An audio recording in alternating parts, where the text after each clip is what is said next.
In August 1939, as Europe slid towards another world war, Germany and the Soviet Union signed a non-aggression treaty. The Nazi-Soviet pact came as a complete surprise to other nations, given the ideological differences between the two countries. It ushered in a period of military cooperation which allowed Hitler to ignore Western diplomatic moves and invade Poland. Stalin's forces then attacked from the west and completed the subjugation and partition of the Polish state. For the next year and a half, Germany also benefited economically from the arrangement, with Russia exporting grain and oil in return for manufactured goods. Soviet cooperation allowed Hitler to expand his plans for European domination. In May 1940, the Blitzkrieg rolled westwards and France was conquered in 6 weeks. But peace with Russia would not last. Hitler had always wanted to see Germany expand eastwards to gain Lebensraum, or living space, for its people. After the fall of France, Hitler ordered plans to be drawn up for an invasion of the Soviet Union. He intended to destroy what he saw as Stalin's Jewish Bolshevist regime and establish Nazi hegemony. The conquest and enslavement of the Soviet Union's racially inferior Slavic populations would be part of a grand plan of Germanization and economic exploitation lasting well beyond the expected military victory. Regardless of recent economic and political cooperation, the Soviet Union was regarded as the natural enemy of Nazi Germany and a key strategic objective. Operation Barbarossa. On 18 December 1940, Hitler issued Führer Directive 21, an order for the invasion of the Soviet Union. The German military plan called for an advance up to a hypothetical line running from the port of Archangel in northern Russia to the port of Astrakhan on the Caspian Sea, the so-called AA line. This would bring the bulk of the Soviet population and its economic potential under German control. After a 5-week delay while operations in Greece and Yugoslavia were completed, Operation Barbarossa, named after the all-conquering medieval Holy Roman Emperor Frederick I, was launched on June 22, 1941. Over 3.5 million German and other Axis troops attacked along an 1,800-mile front. A total of 148 divisions, 80% of the German army, were committed to the enterprise. 17 panzer divisions, formed into 4 panzer groups, formed the vanguard with 3,400 tanks. They were supported by 2,700 aircraft of the Luftwaffe. It was the largest invasion force to date. The German forces were split into 3 army groups, each with a specific objective. Army Group North was to head through the Baltic states of Latvia, Lithuania, and Estonia and take Leningrad. Army Group South would attack into the Ukraine towards Kyiv and the Donbass industrial region. Between them, Army Group Center's objective was Minsk, Smolensk, and then Moscow itself. Hitler expected these all to be attained in approximately 10 weeks. The Soviets had massed large forces on their western frontier, but they were under orders not to provoke the Germans. Although mistrustful of Hitler, Stalin did not believe that he would attack so soon, despite the ominous German buildup and a stream of intelligence warnings. He had some 5 million men available immediately and a total of 23,000 tanks, but the Red Army was still unprepared when the Germans struck. The Germans got off to a good start, with the panzer groups quickly pushing towards their objectives and Russian forces falling apart in confusion. They were greatly helped by the Luftwaffe's bombing of Soviet airfields, artillery positions, and troop concentrations. The Germans quickly established air superiority. On the first day alone, 1,800 Soviet aircraft were destroyed, most of them on the ground. Army Group North, under Field Marshal Wilhelm Ritter von Lieb, plunged towards Leningrad, with General Erich Hupner's Panzer Group 4 in the lead. Russian forces in this sector were thinly spread, and the panzers covered 500 miles, 804 kilometers, in 3 weeks. By mid-July, they were only 60 miles, 96 kilometers, from their objective. Army Group Center, under Field Marshal Fedor Bock, also made rapid progress. By 28 June, Panzer Group II, led by General Heinz Guderian and General Hermann Hoth's Panzer Group III, had encircled 3 Russian armies and captured over 320,000 men in the Bialystok-Minsk pockets. The 2 panzer groups then pressed ahead, linking up on the far side of Smolensk on July 27th in another double envelopment. 2 more Russian armies were trapped and destroyed, and another 300,000 troops taken prisoner. Army Group South, under Field Marshal Gerd Rundstedt, had the furthest to go, and his attack also faced the stiffest Soviet resistance. Most of the Russian armor was on this front. But by early July, von Rundstedt had pushed out beyond the pre-1939 Polish frontier.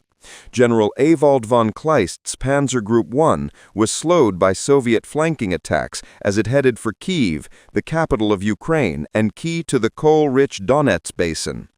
On 8 August, the Germans surrounded 2 Soviet armies, capturing 100,000 men in the Uman pocket, and reached the Dnieper River. The naval port of Odessa on the Black Sea was also besieged.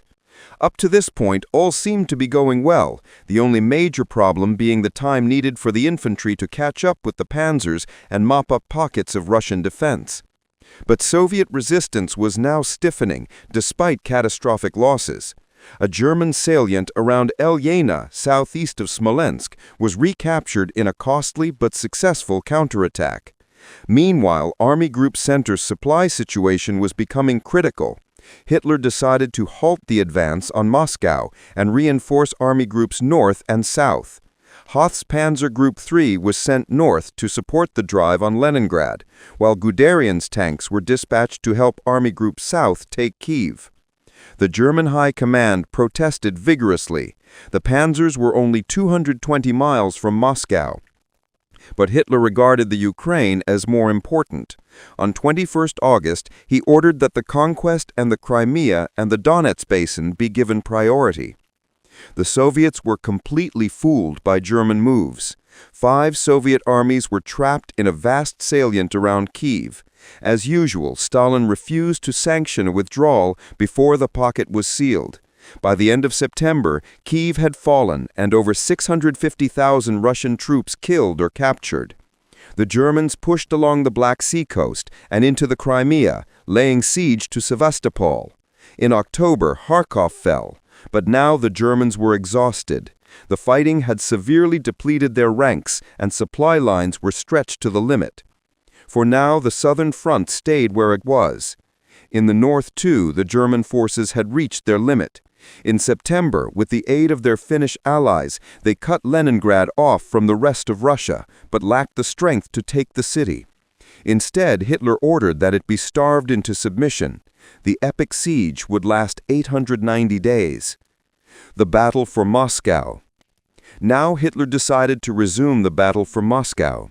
On 2 October, he unleashed Operation Typhoon. He believed the Russians had been fatally weakened and lacked the strength to defend their capital. One more push would see it fall, and victory would be his. But the Red Army had been reinforced. Almost 1 million Soviet troops were in place, although they had few tanks and aircraft left. A multi-layered ring of defenses had been thrown around the capital, and its citizens had been mobilized. The offensive was carried out by a reinforced Army Group Center, comprising 3 infantry armies and 3 panzer groups, 1 million men and 1,700 tanks. However, the Luftwaffe was weak after 3 months of sustained operations, and the weather was beginning to turn. Once again, the initial assault was a success. The Panzer Division stormed ahead, and over 600,000 Russian soldiers were captured in 2 more huge encirclements near the cities of Bryansk and Vyazma. The Russians were down to about 90,000 men. But as they reached the approaches to Moscow, the German formation slowed to a crawl. Autumn rains had turned the dirt roads into rivers of mud. It was the Rasputitsa, the quagmire season, and wheeled and horse-drawn transport became hopelessly stuck. The Germans chose to temporarily halt operations. In mid-November, with the temperature dropping and the ground now frozen hard, the panzers attempted a final pincer attack around Moscow itself. The delay had given the Soviets time to bring in further reinforcements, including reservists and troops from Siberia and the eastern borders. The northern German pincer was the most successful and got within 12 miles of the city. German officers could see the Kremlin buildings through their field glasses. The Germans also tried attacking in the center, along the Minsk-Moscow road. On 2 December, a reconnaissance unit got within 5 miles of Moscow. Though tantalizingly close, this was the limit of the entire advance. The depleted German units were exhausted and frozen into inactivity in the deep snow. On 5 December, the Soviets launched a surprise counteroffensive. The Germans were forced into a retreat, despite Hitler's call to defend every foot of ground. Guderian and several other senior generals who advised withdrawal were sacked. The Russians succeeded in crushing various German formations in encirclements of their own. The Luftwaffe struggled to operate, but performed vital work ferrying supplies to cut off units and harrying the Russian advance. Army Group Center was pushed back up to 150 miles from Moscow. A furious Hitler dismissed the commander-in-chief of the German army, Field Marshal Walter von Brauchitsch, and appointed himself in his place. On the 22nd of June, 1941, Adolf Hitler launched Operation Barbarossa, Germany's invasion of the Soviet Union. It was the beginning of a campaign that would ultimately decide the Second World War. At first, the Germans enjoyed stunning success. The panzers forged ahead, while the Luftwaffe ruled the skies. Hundreds of thousands of Russian soldiers were killed or captured in huge encirclement battles. Germany seemed to be on the brink of another major victory. But the Soviet Union did not crumble as expected, and despite terrible losses, their will to fight remained strong. German casualties mounted as they came agonizingly close to taking Moscow. Just 20 miles short of their objective, the Soviets launched a sudden counterattack, forcing the Germans onto the defensive. It was Hitler's first defeat on land in the Second World War. But how did it happen? Why did Operation Barbarossa come so close to success before falling at the final hurdle? Well, before we answer that question, a reminder to subscribe to the Imperial War Museum's YouTube channel for more videos just like this every 2 weeks. Adolf Hitler begins planning to invade the Soviet Union as early as July 1940, before the Battle of Britain actually takes place. Even back in Mein Kampf in the mid-1920s, he's planning to attack the Soviet Union. This is going to be the battleground on which National Socialism's ideology either wins out or flounders. One of the tenets of that ideology was the idea of Lebensraum, or living space, the creation of a Germanic Aryan empire in Eastern Europe that would grant the resources needed for self-sufficiency. Having defeated France and the Low Countries in just 6 weeks, Germany was confident of capturing that land from the Soviet Union. Hitler believed that communist society was fundamentally weak and that it wouldn't take much to defeat it. His famous quote is that all we've got to do is kick the door in and the whole edifice will come crumbling down. The Germans are not only planning on a fast Blitzkrieg campaign that's going to knock the Soviet Union out of the war in 6 to 8 weeks, but they need a fast victory. They can't have a slow attritional war because there's not enough reserves of men and material to turn this into a long war. We need to win quickly. To achieve that victory, Germany mustered over 3 million men, the largest invasion force in the history of warfare to that point. 3 army groups set out for 3 different targets: Army Group North, heading for Leningrad; Army Group Center, aiming for Moscow; and Army Group South, heading for Kyiv. The whole strategy is a resumption of the Blitzkrieg idea that's been so successful in France. That is, you win by not fighting. If you want to find out more about Blitzkrieg and how it works, I've put a link to our video on the subject in the description. When the operation commenced on the 22nd of June 1941, those tactics worked perfectly, the advance exceeding all expectations. Hundreds of thousands of troops were captured as German tanks steamed through the Soviet defences. The Germans begin the campaign by basically destroying the Soviet Air Force on the ground. They catch them by surprise. the Soviet Air Force is basically destroyed, which enables the German army to move freely across the battlefield, thrust deep into the Russian interior and encircle the frontier armies. The Soviet army was taken completely by surprise and had not had time to fortify their new border in Poland, while Stalin's purges of the Soviet officer corps left his army poorly led. Whereas in the Battle of France, the French and British armies would see themselves just about to get cut off and would decide, oh, time to retreat. Soviet armies are so slow, so badly led, that they don't have time to pull back. They get encircled, completely cut off, hundreds of thousands of men. However, there is a problem. By the time they reach this point, Germany expected to have destroyed the Russian field armies and that the remaining surge towards Moscow would be more of a parade than a battle. But the Germans had completely underestimated the size of the Soviet army. They're going to invade with about 3 million men, and they expect the total Soviet army to be roughly the same, whereas in actual fact, by Christmas 1941, German armies have captured 3 million Soviet soldiers and they're still fighting. Those vast distances covered by the German panzers made them more and more difficult to supply, while Soviet soldiers unexpectedly continued to fight. So actually these big encirclements behind the German lines became a real problem in that they could now attack into the German lines of communication and cut them off from the front line. So at this point Hitler said, well, hang on, stop. Despite protests from the German generals, Army Group Center stopped its attack on Moscow and peeled off to the left and right to help destroy the Soviet pockets that were still fighting, killing or capturing hundreds of thousands more Soviet soldiers in huge battles of annihilation. By mid-September, the Soviet field armies were finally finished and the drive on Moscow could begin. This pause to look behind and clear up behind to allow everybody to catch up, it gives a breather for the Soviets to redefine their own front line and bring up more units into the front line, dig in before Moscow. So there's now a completely new defense line that the Germans have to break through when they recommence the offensive. And that wasn't the only problem for Germany.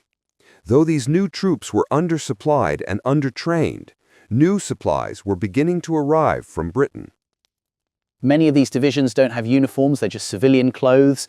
Some of the divisions, they have to share rifles, there's not enough rifles to go around. At the same time, the first Arctic convoys are arriving in Murmansk and Archangel, bringing supplies from Britain, just giving enough equipment for the Soviets to sort of stay in the field. On top of that, the Soviets had managed to relocate their factories from in front of the advancing Germans to the Ural Mountains. That meant war production was actually kicking up, and they were able to get more tanks like the new T-34 into the front line. Worst of all, though, was the rapidly deteriorating Russian weather. Through October is the Soviet autumn. So what happens is you have snowfalls, thaw, snowfalls, thaw. You get a completely muddy morass across all of central Russia. So the German offensive begins to grind to a halt, both because they're coming up against this new defensive line that they didn't really expect, plus the Soviet weather's getting in the way, plus the fact that now most German formations, especially the armoured formations at the tip of the spear, are now down to about 50 strength. They get to 20 miles away from Moscow, and by that stage, the weather is now turned completely. It's now full-blown Soviet winter. By the end of November, you've got more German troops in hospital with frostbite than you have with wounds. The offensive was over. But looking at the whole picture, as Barbarossa came to a halt, Germany still seemed to be in a good position. Army Group North was sure that the besieged Leningrad was about to fall. Army Group Center were at the gates of Moscow, and Army Group South had taken the Ukraine and Kyiv. When the new year came, they planned to finish the job. However, little did they know, the Soviets had an ace up their sleeve.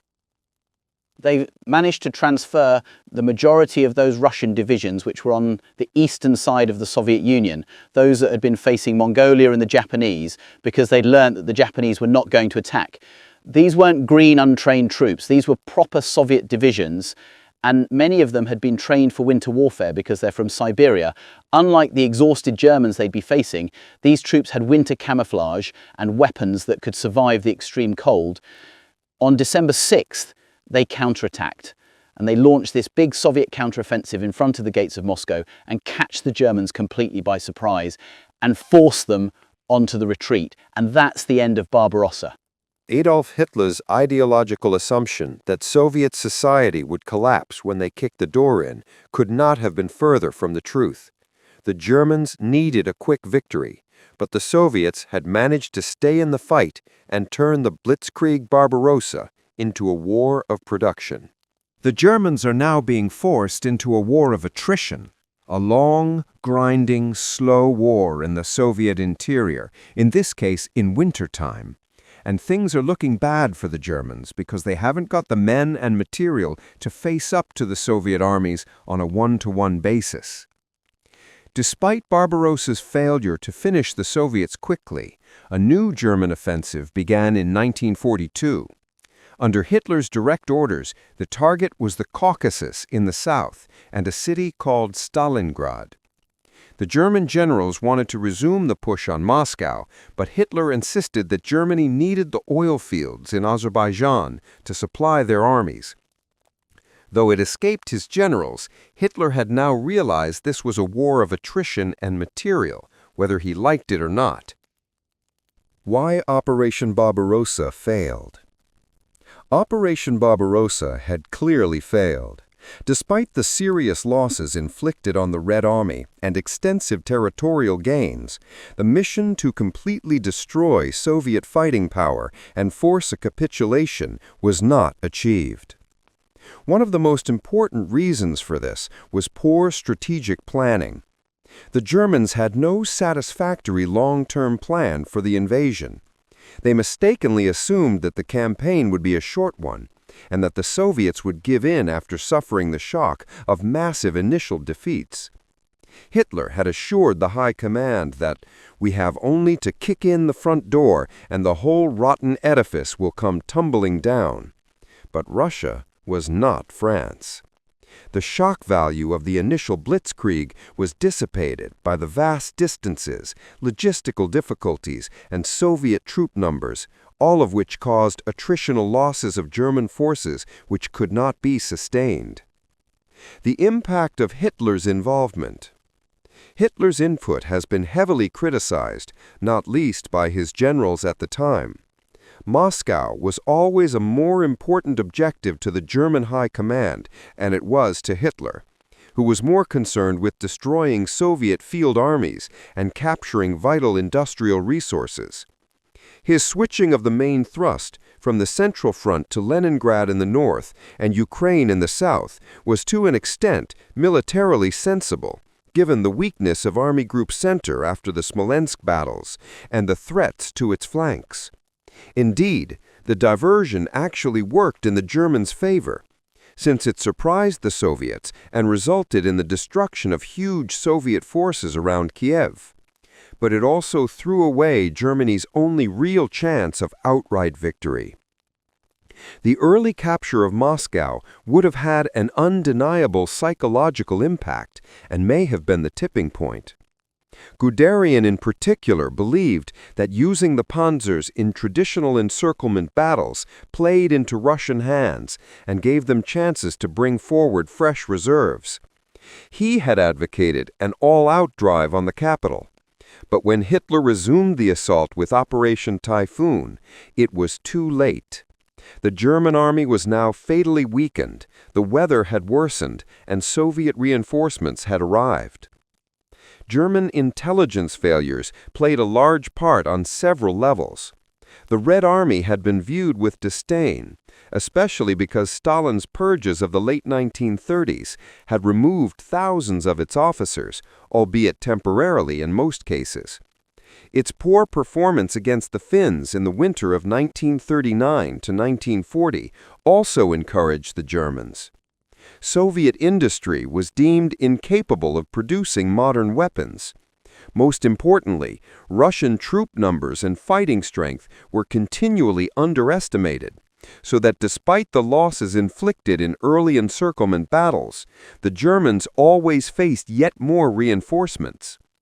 The High Command had only considered the Soviet Western Army groups in their planning, and the presence of reserve forces and uncommitted formations in the Russian interior or on the eastern borders were disregarded. Even after Operation Typhoon ground to a halt in early December, the Germans still chose to believe that the Soviets had nothing left to stage a counterattack. Soviet tank superiority. While the Germans underestimated the military potential of their opponents, they also exaggerated the capabilities of their own forces, most significantly the 4 panzer groups. The panzer divisions were the principal weapon of Blitzkrieg, and at that time were far superior to the Soviets in training, leadership, and tactical ability. But they were relatively weak in numbers and equipment. German tank strength had been halved in 1940 so that the number of divisions could be doubled. Over half the tanks committed to Barbarossa were obsolescent light tanks and Czech-built models, rather than the more capable PZKPFW-3 and 4, and there were virtually no reserves available. Hitler had so far refused to fully mobilize the German economy, so weapons production was inadequate. Even in mid-1941, only 250 new tanks were being built each month, insufficient to properly equip the army on the eve of a major new campaign, or keep up with the inevitable mechanical and combat losses. Hitler even chose to divert some of these to France and other theaters when the demand was greatest in Russia. The vast majority of the 10,000 or so Russian tanks facing the Germans in June 1941 were light BT series tanks or obsolete T-26 models. Huge numbers were destroyed in poorly planned and executed counterattacks, but Soviet tank development and production was already superior to that of the Germans. A new generation of tanks had entered service, namely the T-31 and KV-1. The T-31 in particular was a major leap in tank design and came as a complete shock to the Germans when it was first encountered in July 1941.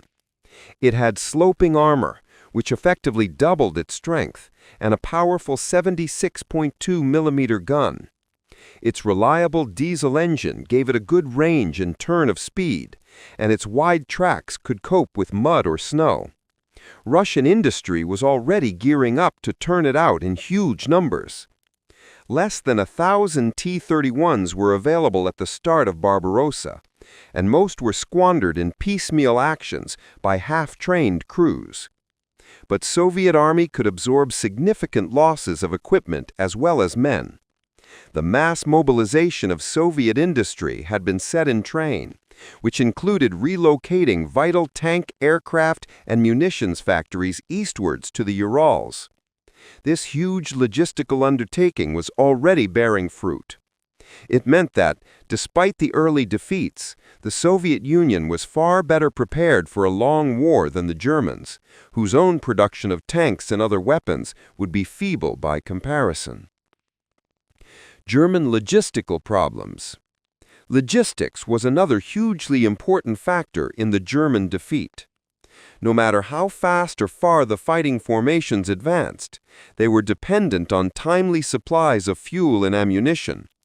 This became an ever greater problem as the army progressed deeper into Soviet territory and farther away from its own railheads. Not only were the distances much greater than they had been during the French campaign, but the Soviet transport infrastructure was much poorer. German engineers struggled to convert the Russian rail gauge to one which their own locomotives and rolling stock could use. Meanwhile, the multitude of lorries and horse-drawn wagons in which the supplies were transported were forced to negotiate Russian dirt roads, which became virtually impassable after prolonged rain. The debilitating effects of the weather and terrain were not properly taken into account when planning the campaign. The numerous forests, marshes, and rivers slowed the advance during the summer. The autumn Rasputitsa and the onset of the brutal Russian winter brought it to a halt during Operation Typhoon. tank and vehicle lubricants froze as temperatures plunged to record lows. Winter clothing supplies were held up in Poland as fuel and ammunition took priority. If anything symbolizes the failure of Barbarossa, it is the image of inadequately equipped German troops shivering in the snows before Moscow. The success of Soviet resistance. Perhaps the most important reason of all for the defeat of Operation Barbarossa was the tenacious resistance of the defenders. The Germans completely underestimated the Soviet will to fight. Hitler's announcement that the war in the East was one of annihilation, and Stalin's astute call to defend Mother Russia rather than his own regime, gave the ordinary Russian soldier, no matter how coerced or badly led, every reason to battle to the death. Hitler's infamous Commissar order, which sanctioned the execution of all captured political officers, also stiffened Russian resolve. The Russian soldier was found to be a hardy and implacable foe, and quickly gained the respect of the majority of German frontline troops. No Western enemy would come close to the Soviets in sheer staying power. Despite the failure and huge losses of Barbarossa, Hitler launched another major strategic offensive in June 1942, this time towards the Caucasus Mountains and the oil fields of Baku beyond. Morale was still generally high, and German forces maintained the capacity to inflict further massive losses on badly handled Soviet formations. In fact, 1942 would be an even worse year for the Russians than 1941. But the factors that caused Barbarossa to fail now conspired to doom this new enterprise as well. As the German columns advanced across the seemingly infinite spaces of the steppe towards their distant objectives, including a city named Stalingrad, the victory in the east that had once seemed so certain receded even further from sight.